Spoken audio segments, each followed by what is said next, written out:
Orang-orang takut pada pocong, padahal yang paling berbahaya adalah manusia yang menjualnya.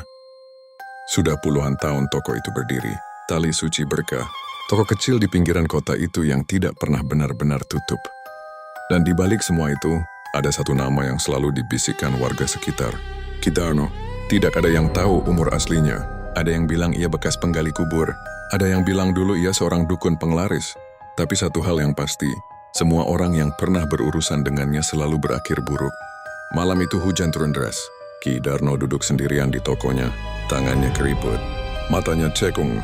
Di depannya botol-botol kaca berjejer rapi, masing-masing berisi tali pocong. Dan malam itu jumlahnya bertambah. Ki Darno tersenyum kecil. Rezeki nggak pernah putus, bisiknya. Tiba-tiba lampu toko berkedip. Sekali, dua kali. Lalu mati, sunyi.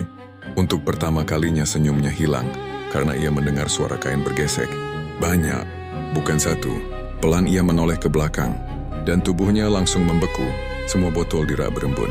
Dari dalam kaca terlihat tali-tali itu bergerak sendiri. Pelan, seperti hidup. Ki Darno mundur. Enggak mungkin, gumamnya. Lalu satu botol retak. Crack. Botol kedua pecah. Lalu ketiga. Dalam hitungan detik, semua botol di toko pecah bersamaan. Suara kaca memenuhi ruangan. Bau tanah basah langsung menyebar. Pekat. Menusuk. Ki Darno panik. Ia menggenggam jimat di lehernya. Tangannya gemetar. Pergi kalian. Teriaknya. Tapi suara lain muncul. Dekat. Tepat di belakang telinganya. Kami sudah bayar.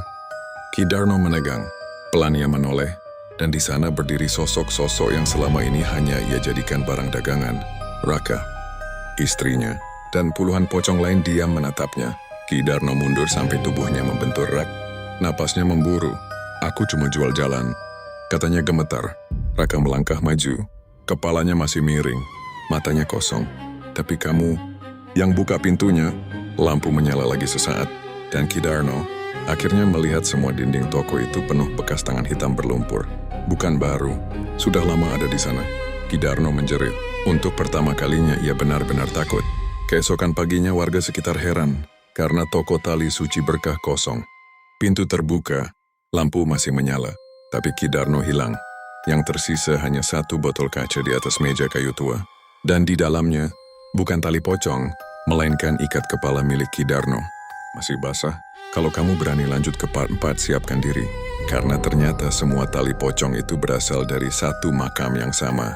Subscribe Aksara Cerita Horor sekarang, karena setelah ini, kutukannya tidak lagi tinggal di toko itu saja.